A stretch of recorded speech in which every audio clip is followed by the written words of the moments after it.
كيف تقتل مدينة؟ كيف تكسر الحضارة بأداة الحضارة؟ العمارة. كيف تجعل المنازل أضرحة، الشوارع أضرحة، وكيف تجعل ليلة العمر هي آخر ليلة في العمر.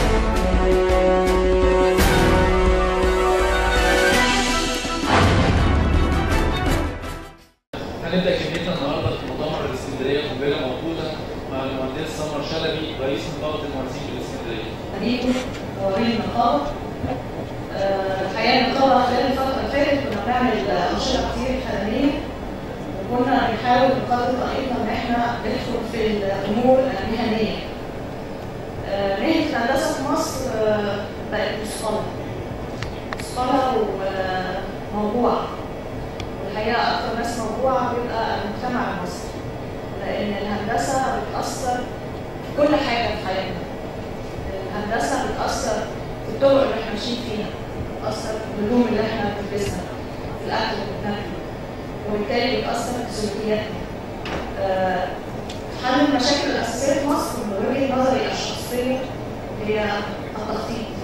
لازم نرجع تاني للتخطيط العمراني، لازم نلاقي حلول بديلة. الناس دايما بتسألني هو انتوا النقابة فين؟ يعني النقابة شايفة ده كله مخالف. النقابة فين؟ النقابة بتعمل ايه؟ ودايما بيبقى بدي احنا لسنا جهة تنفيذية ولسنا جهة رقابية، وبالتالي ليس عندنا السلطة في النقابة. الحمد لله زي ما قال باشمهندس هيثم في الزوجية الجديد، بدأنا ان احنا نتدخل وان احنا نقوم بدورنا. صحيح لسه خطوات تمهيدية بسيطة، لكن احنا مصممين ان احنا نوصل ان شاء الله للنتيجة. طول ما احنا هنبقى في حالة يأس وبنقول ما مش هتتعمل، ما هو اصل الحمل تقيل، مش هنعمل حاجة. النهارده واحدة من الخطوات اللي ليها جايين كل الناس المتداخلة في الموضوع نسمع منه، نسمعوا بعض، لأن ساعات بتبقى حلول بسيطة، ولكن محتاجين إن احنا نوصل صوتنا بجميع المسؤولين ياخدوا قرار. ايه الهدف من النهارده؟ هدف النهارده ان احنا نوصل لتوصيات تكون توافق عليها الجهات المختلفه علشان ترفعها للمسؤولين، وساعتها دور النقابه انها تفضل وراء هذه التوصيات الى ان تنفذ. طبعا احنا كنقابه مهندسين محور خدمه المهندس ومحور خدمه المهنه. اول بروتوكول وقعه من قبل المهندسين المهندس طارق النبراوي في مايو 2014 كان يخص المشكله اللي حضراتكم اتصلتوا النهارده. كان بروتوكول تعاون عملناه بيننا وبين اتحاد المقاولين تشييد البناء ووزاره الاسكان وجهاز التفتيش عن المباني. هذه شهادة الإشراف باسم مهندس يدعى معوض السعيد عبد ربه، صادرة عن نقابة المهندسين بالقليوبية وليس الإسكندرية. شهادات الإشراف بتطلع من النقابات الفرعية.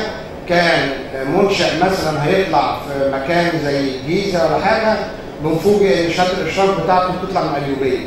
خدنا قرار في المجلس الأعلى إن شهادات الإشراف على المنشآت ما تطلعش إلا موقع المنشأ هينشأ فيه. الأسباب بتاعت انتشار ظاهرة مخالفات البناء إن في مساحات كبيرة من الأراضي بدون تخطيط عمراني. في انتشار ظاهرة البلطجة نتيجة الانفلات بالأمن، وظهور فئة جديدة من البلطجية تعمل في مجال حماية المباني المخالفة.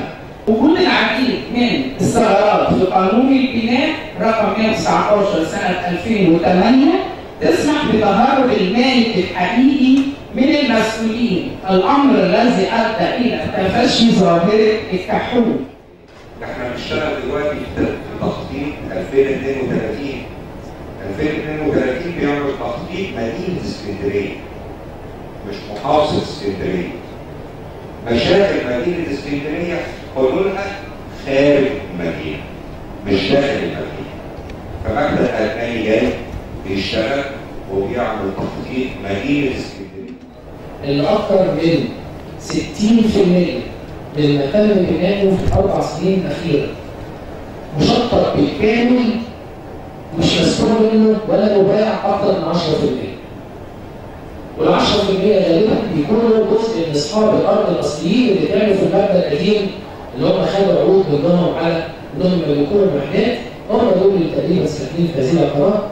انما سكان جم اشتروا وقعدوا للاسف لا. بقى لهم 3 و4 سنين وما زالت تزيد القيمه العقاريه المدمره. استغلالها مش نازلين يتنازلوا عن اسعارها. انا شخصيا مؤمن تماما ان اللي بيتعاقبوا غالبا مجموعه من الشرفاء من مهندسي التنظيم. غالبا. لان هم دول اللي لا انا بعتبر التسهيل ده ليهم هم مش ليا انا، فيهم ناس كتير للاسف معرضين لمشاكل كتيره جدا جدا جدا. مما لا شك فيه ان رقابه المهندسين هي بيت المهندس وحسنه، وذلك فكرنا جميعا كمهندسين الاحياء بادئ في البيت ان نرجع الى بيتنا نعلن من خلاله صوتنا ونعرض مشكلتنا على المجتمع بعد ان وفرت المشاكل التي يعاني منها مهندس التنظيم الى اقصاها منذ 17 يناير من العام الحالي عقب القبض على عدد من المهندسين بتهمة إهدار المال العام، فرق بعضهم بكفالات تقدر بآلاف الجنيهات، ولا يزال البعض الآخر رهن الحبس الاحتياطي. كما صدر العديد من قرارات الضبط والإحضار لعدد آخر من المهندسين دون أي تعاطف من المجتمع الذي كون انطباع خاطئ عن مهندسي الأحياء فإنهم جميعا بلا استثناء مجموعة من اللصوص والمنتشين، مما دفع العديد من المهندسين إلى الابتعاد عن العمل لإدارة التنظيم حفاظا على سمعته وحياته. ولجأ المهندسين إلى أساليب الأجازات الطويلة، واضطر البعض الآخر إلى الاستقالة من العمل، ونجح بعض المهندسين في العمل بإدارات أخرى بعيدة عن التنظيم. وأصبحت الإدارات الهندسية في بعض الأحياء خلال الأشهر الأخيرة شبه خاوية من المهندسين. وأصبحت هناك بعض المناطق في عدد من الأحياء بلا مهندسين، وهو ما أدى إلى تعطيل اتخاذ الإجراءات القانونية ضد العقارات المخالفة، وربما عدم من التحقيق إجراءات من الأساس. وللأسف الطرف الوحيد الفائز حتى الآن في هذه الأزمة هم هناك العقارات المخالفة. شرفني أن أكون وسطكم النهارده، وده يعني لقاء طيب وإن شاء الله نوصل بإذن الله. طبعا أنا يعني هتكلم بوجهة نظر أنا طبعا، يعني كل واحد بيتكلم بوجهة نظر. بالنسبة للأخوات اللي هم بيتهموا الجهات الرقابية إن هم قد تكون تجاوزت أو ظلمت. أنا هحكي قصة كده صغيرة وأنتوا استخلصوا منها إحنا بنشتغل إزاي. جاي في يوم من الأيام، كان مش من زمان يعني حوالي شهرين، عقار كان في كرموز اللي هو عليه مشكلة. واحد بيقدم شكوى للنيابة والنيابة العامة بعتها لي للفحص. مفاد الشكوى دي إن هو أثناء عودته من سفره الخارج استوقفته أحد الأكملة، طلبوا بطاقته الشخصية، كشفوا عليه لقوا عليه أحكام حوالي 76 حكم. قالوا له والله أنت عليك أحكام، قال لهم أنا معليش أحكام. قالوا له لا أنت عليك أحكام. خدوه ودوه الاسم بقيته يومين تقريبا كان يوم الخميس بالليل، فيوم الجمعة كان أجازة، راحوا يوم السبت النيابة. النيابة حبسته. قالوا له دي أحكام. قال لهم أنا ما عنديش أحكام ولا عندي مخالفة أصلا في حياتي. قالوا لا انت عندك عقار رقم كذا في كرموز بنيته بمخالفه، مخالفه هدم، مخالفه بناء، ومخالفه لكل دور اتبنى. قال له سالهم قالوا لهم العقار ده رقم كام؟ فلما قالوا له رقم العقار قال لهم لا ده انا ساكن جنب العقار ده، والعقار ده ملك سيده اسمها عزيزه كذا، يعني المهم يعني بتاع سيده. فقالوا لا ده اللي عندنا المخالفات اللي هي وارده من الحي بتقول ان انت اللي مخالف. كويس؟ فلما جيت نتحرك عن الموضوع دوت لقينا الاتي: مهندس اشغال الطريق عمل المخالفات كلها باسم هذا الشخص بمناسبه ان هو كان مقدم رخصه مصنع ملابس في الموقف الجديد، فخد بيانات منه. وهو يعلم ان العقار ده بتاع السيده. بالتواصل مع ابناء السيده دي عمل المخالفات كلها على هذا المواطن. المواطن دخل السجن اسبوع او اسبوعين على ما اعتقد انا اتذكر، يعني برضه انا عايزكم تقدروا حته الظلم بتاع ان المواطن بريء يخش السجن اسبوعين ملوش اي علاقه بحاجه خالص. طيب فالمخالفات كلها اتعملت باسم هذا المواطن. دي مين اللي عملها في البدايه؟ مهندس اشغال الطريق. مهندسه التنظيم ودي كانت تقريبا عندها 24 سنه او 25 سنه على ما اتذكر، كتبت نفس الاسم اللي هو كتبه مهندس اشغال الطريق. فلما جت التحريات في الاول انا ادمت الاثنين للامانه، بس ادمتهم في حاجه اسمها تحريات مبدئيه. طالما لسه انا ما وصلتش لاستيعاب الموضوع بالكامل فبكتبها تحريات مبدئيه على اساس يبقى ليها بعد كده استكمال. وبعت كان المهندس اشغال الطريق ده طالع معاش والمهندسه موجوده، فبعت المهندسه جبتها فقالت لي انا فعلا غلطت ان انا خدت من مهندس الاشغال، انما لما عرفت ان هو غلط انا تداركت خطأي وبعت تصحيح. والدليل على كده ان المحاضر التاليه في اخر 3-4 محاضر غيرت الاسم باسم المخالفه الحقيقيه اللي هي الست اللي اسمها عزيزه. قمت جاي مطلع المهندسه دي من دايره الاتهام الى دايره الاهمال. في فرق بين الاتهام والاهمال. الاهمال مش تبع، الاهمال بيبقى الجهه الاداريه وشانها في الموظف، انما الاتهام هو اللي بيبقى بيحول للنيابه العامه. قمت مطلعها بره خالص ومسكت في الموظف اللي هو بتاع اشغال الطريق اللي هو اصلا اخطا وتواطأ علشان يكتب واحد مخالف في محضر المخالفه اللي عملها. في بقى كذا حاجه يعني بالمناسبه بقى بالمره الاولى مع بعض حته الازالات. الازالات بشكلها كده العام من البدايه للنهايه ده عمل بينتهي في النهايه الى لا شيء. احنا بننزل النهارده وبكره بيتكرر تاني.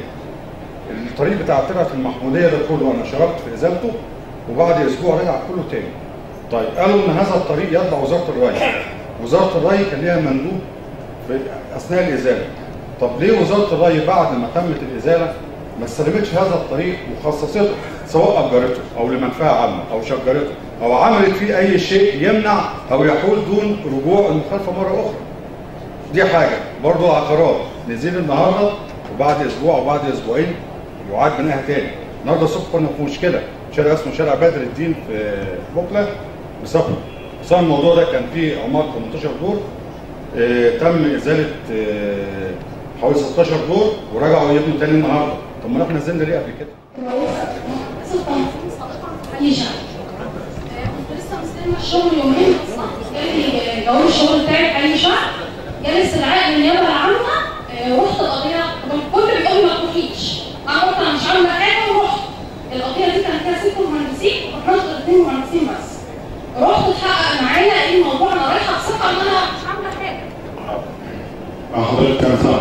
انا مش عامله حاجه. كل اللي اتقال لي تهمتك اهدار مال عام. طب على اساس ايه؟ على اساس اهدار مال عام بيت برخصه، عقار ده برخصه قبل ما امسك المنطقه 3 سنين.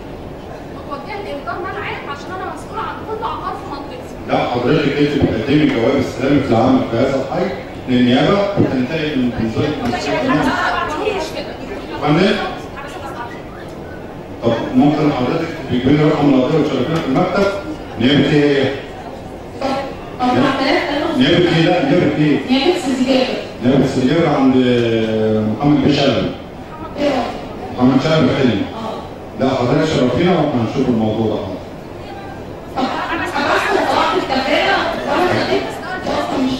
اكيد في حاجه غلط بس حضرتك هتدينا بس لو معاكي حد رقم القضيه واحنا نقلبها. مش شرفينا حضرتك. المديريه في دور 6. دلوقتي لما هاجي اعمل محضر مخالفه لازم بعملها بالقانون مش بعملها بالقانون. تمام. اولا احنا عندنا اكتر مكان نقدر نلجا. اولا في عندنا اداره الايرادات اللي موجوده اللي هي المفروض كل العقارات لها موجودين فيها. بنبدا اداره الايرادات نقول لهم فيدونا باسم صاحب العقار او الممول اللي موجود في العقار. تاني حاجه ممكن ابعت للاسم اقول له في نفس الوقت يعني ابعت هنا وابعت هنا اعملي تحري لو انا مش عارف اسم صاحب العقار. تمام؟ فيبقى يا ده هيرد عليا يا ده هيرد عليا. نمره 2 لو هو اتاخر عليها في الرد هي هتعمل وهي عملت الاجراء سيب اللي هو عطاهولها بتاع الايرادات او اللي عطاهولها اللي جاي باسم الرخصه لان الرخصه المفروض ده مستند رسمي. لو طالع باسم الكحول ما هي مش دورها اللي طلع الرخصه الاول من المركز الذكي هو بحثها قانوني وبدا حسب مستندات راجع مستندات ملكيه. انا اسف من خطأ حضرتك، دي برضه النقطه اللي احنا قلناها ان الحي يقبل او المركز الذكي يقبل ورق سليم. تمام. عشان كله بيطلع على بعض. هو المفروض يدرس ملكيه بالظبط. قبل ما يصدر الرخصه بيبقى دارس مستندات الملكيه اللي بتثبت ان ده مالك العقار اللي طلع باسم الرخصه. فاذا مهندس الحي ملهوش دخل بعد كده الاسم اللي جاي في الرخصه ده اسم صاحب العقار ولا اسم الكحول. يبقى ده معاه مستند رسمي استند اليه، او اللي جاي من الايرادات برضه مستند رسمي استند اليه، او تحريات مستند رسمي او مستند اليه. فهو بالنسبه له الثلاث حالات دول يحكموا. تمام. هي المشكله في بعض الاجراءات اللي موجوده، ودي مشتركه مش من جهه واحده. يعني المهندس نفسه في حاجات ينزل يعمل المعاينه وينزل يعمل محضر المخالفه وقرار الايقاف وقرار الازاله، بعد كده يعرضوا على المهندس رئيس التنظيم، بعدين مدير التنظيم، وبعدين مدير عام الاداره الهندسيه، وبعدين رئيس الحي، وبعدين يروح يتدرس يتراجع في الشؤون القانونيه بتاعت الحي، وبعدين يروح يتدرس في الشؤون القانونيه بتاعت المحافظه، وبعدين يعتمد بالمحافظه، وبعدين يختار بيه اسم عشان يتعمل الدراسه الامنيه. على هذه الدراسه الامنيه وكل العقار اتسكن واللي فيه اتجوزوا وخلفوا. النهارده مش علينا، النهارده احنا محتاجين لمراكز تدريب للمهندسين. المفروض المهندس قبل ما يدخل الحي يوصل مركز تدريب. يفهم بقى كل الكلام اللي احنا اتكلمنا فيه النهارده. بحيث ان هو لما يطلع محضر ولا يعمل اي حاجه يبقى فاهم الكلام. في النهايه احنا نشكر حضراتكم ونعلن التوصيات اللي نقدر نطلع بيها من وسط الكلمات المفيده اللي احنا سمعناها النهارده من كافه الحضور. نشكر كافه الحضور الحقيقه على التوصيات والاقتراحات. ضروره الدراسه الامنيه من لا تزيد عن 48 ساعه ووجود قوات كافيه للازاله وتفعيل شرطه المرافق الموجوده بالحي تحت اشراف وكيل النيابه او النيابه المختصه. انشاء اداره تحل اليها القرارات الاداريه للازاله واتخاذ كافه الاجراءات القانونيه والتنفيذ وفصل جهه اصدار القرار عن تنفيذ القرار. اعاده هيكله اداره المخالفات لتكون اداره معاونه للتنظيم. وضع يافطه تحذيريه مبين فيها المخالفات والاجراءات المناسبه. ضروره اعلان جميع القنوات الفضائيه والاذاعات والاعلان بالقرارات المخالفه بالتعاون مع المحافظه. مشاركه القوات المسلحه بالتنسيق مع المحافظه ووجود منسق للقوات المسلحه في ادارات الازالات والمخالفات. التنسيق مع وزاره الداخليه. ضروره مشاركه المجتمع المدني وعدم تزويد العقارات المخالفه بالمرافق. اعلان جميع السكان بخطابات مسجله بعلم الوصول بوجود المخالفات وتسليمها والتاكد من تسليمها اليهم. السماح بالقبض على كل من يتواجد بالعقار المخالف وتحرير المحاضر لكل من يضبط مخالفا والاسراع بالعطاء على النيابه. عمل ورش للاشتراك مع جامعه اسكندريه وكليات الهندسه ونقابه المهندسين والانتهاء من التوصل لاجراءات قابله للتنفيذ. وانا بشكر سياده العقيد على الاقتراح ده انه يكون تحت مظله النقابه. بندعو جميع المشاركين في عمليه المخالفات المباني والاداره والتنظيميه للتواجد شهريا او كل شهرين على الاقل في النقابه لوضع كافه الحلول على ترابيزه التنفيذ. توفير اعتماد مبالغ كافيه للمحافظه ووجود بديل للعقارات المخالفه في تخطيط العمران. العنايه بتدني اجور المهندسين والارتفاع بمستوى اجور المهندسين وتوفير كافه الوسائل المساعده من وسائل انتقال ووسائل مكتبيه ووسائل تنفيذيه ووجود قوه مصاحبه لهم في اثناء تحرير المحاضر المخالفه. عدم الزام المهندس، ودي نقطه برضه محتاجه ان احنا نتطور فيها، ان ما يكونش المهندس هو المسؤول عن تنفيذ قرارات الازاله والنهي. توفير حصانه للمهندس في مقابل انه عليه جهات اشرافيه كثيره بتقوم بالتفتيش عليه، لازم يكون عنده حصانه. تعاون جميع رؤساء الاحياء مع المهندسين وعدم تكليفهم بما لا يطيقهم من اعمال. وتعاون مع الداخليه في تنفيذ القرارات الصغيره. وجود اراده سياسيه للحل، وده اللي احنا بنأمل فيه وده اللي احنا متفائلين بيه الحقيقه. انه كان في اسئله بتقول يا جماعه انتم الكلام ده ممكن نكون سمعناه قبل كده، لا سمعناه قبل كده بس في اراده سياسيه او بندعي او بنامل انه في اراده سياسيه فعلا للحل ووضع المشاكل دي موضع التنفيذ التطبيق وحل هذه المشاكل.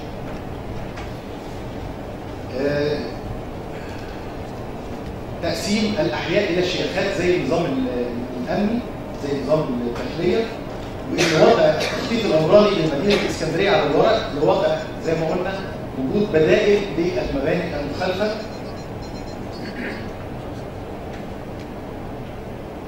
وجود استخراج رخصه الهدم والمباني في مكان واحد، وتفعيل الحكومه الذكيه مش ما تبقاش بس اسم، لا تبقى فعلا حكومه ذكيه اللي هي ننهي جميع الاجراءات وبشكل شامل وفي مكان واحد وفي خلال 48 سنه.